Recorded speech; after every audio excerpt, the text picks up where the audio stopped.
বিকালে চায়ের সাথে আড্ডা জমাতে অসম্ভব মজার একটা বিস্কিট রেসিপি নিয়ে চলে এসেছি। এটা তৈরি করা খুবই সহজ, খুব কম উপকরণে তৈরি করে ফেলা যায় আর খেতে মাশাআল্লাহ খুবই মজা। বাসায় যদি হঠাৎ করে মেহমান চলে আসে তাহলে এই রেসিপিটা মাত্র 10 মিনিটে তৈরি করে মেহমানদেরকে সারপ্রাইজ করতে পারেন। তো আসসালামু আলাইকুম এভরিওয়ান, আমি Azadi, welcome back to my channel. তো রেসিপিটা তৈরি করার জন্য একটা মিক্সিং বলে আমি নিয়ে নিচ্ছি একটা ডিম। এটা রুম টেম্পারেচারে ডিম রয়েছে। সাথে দিয়ে দিলাম এখানে 1/4 কাপ চিনি। চিনিটা আপনাদের পছন্দ মতো আপনারা অ্যাডজাস্ট করে নিতে পারেন। এখন একটু ফ্লেভারের জন্য আমি এখানে এলাচ গুঁড়া দিয়ে দিলাম। আপনারা চাইলে এখানে ভ্যানিলা এসেন্স বা অন্য যে কোনো ফ্লেভার অ্যাড করতে পারেন। সাথে 2 টেবিল চামচ দিয়ে দিয়েছি গুঁড়া দুধ আর অল্প একটু লবণ দিয়ে দিলাম। এখন সব কিছুকে খুব ভালো করে একটু মিশিয়ে নিচ্ছি। একটু কিছুক্ষণ ফেটিয়ে নিতে হবে, এতে করে চিনিটা গলে যাবে, তখন এই বিস্কিটটা খেতে অনেক মজা লাগে। তো এই জন্য আমি একদম খুব ভালো করে একটু সময় নিয়ে ফেটিয়ে নিচ্ছি।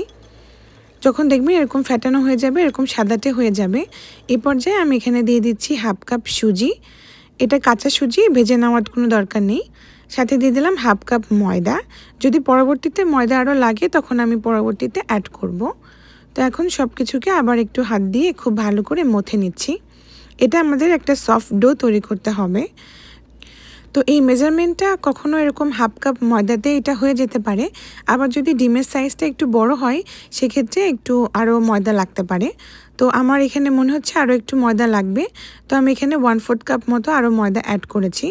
তো আপনাদের মানে ডিমের সাইজ অনুযায়ী আপনারা ময়দাটা অ্যাডজাস্ট করতে পারেন, তবে সুজি 1/2 কাপই দেবেন। এখন সব কিছুকে আবার খুব ভালো করে মিশিয়ে নিয়ে দেখুন এরকম একটা সফট ডো আমি তৈরি করে নিয়েছি। এখন এই ডোয়ের ভেতরে আমি দিয়ে দেব হচ্ছে ঘি। এটা করে সুন্দর একটা ঘিয়ের ফ্লেভার হবে। আর হ্যাঁ, যদি আপনাদের ডো মানে অতিরিক্ত হার্ড হয়ে যায় সেক্ষেত্রে অল্প একটু আপনারা এখানে দুধ ব্যবহার করতে পারেন। এটাও খুব সুন্দর মতো ডোটা সেট হয়ে যাবে। তো এই তো আমাদের ডো একদম সুন্দর মতো হয়ে গেছে। এটা রেস্টে রাখার কোনো দরকার নেই। এটা রেস্টে রাখলে একটু স্টিকি হয়ে যেতে পারে। তো এরকম সরাসরি আমি পিঠা বা বিস্কিটগুলোকে বানিয়ে নিচ্ছি।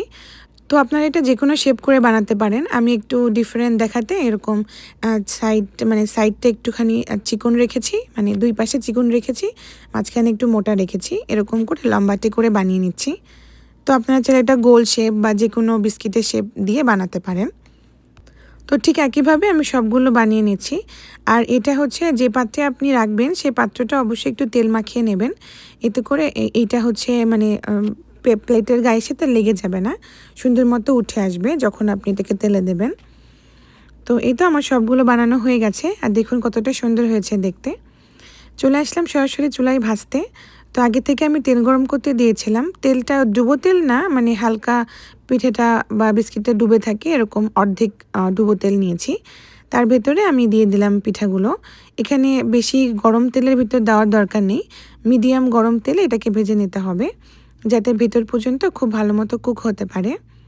তো এক পাশ ভালো মতো হয়ে গেলে আমি উল্টে দিয়েছি। তো ঠিক একইভাবে সবগুলো উল্টে পাল্টে আমি ভেজে নেব। যত সময় নিয়ে ভাজবেন এটা খেতে তত বেশি মজা লাগে। তো একটু সময় নিয়ে ভেজে নিলেই ভালো হয়।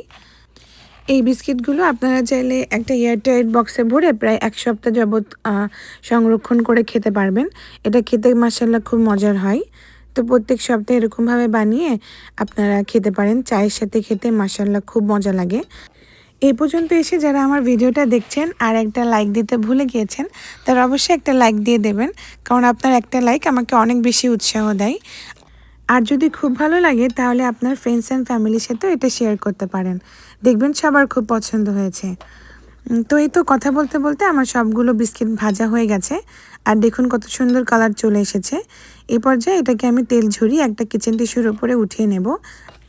আর এটা যেহেতু তেলে ভাজা পিঠা, এই রেসিপিটা এরকমই হবে, তেলেই ভাজতে হবে, এতে করে পিঠাগুলো অনেক বেশি সফট হবে আর খেতে অনেক মজা লাগে।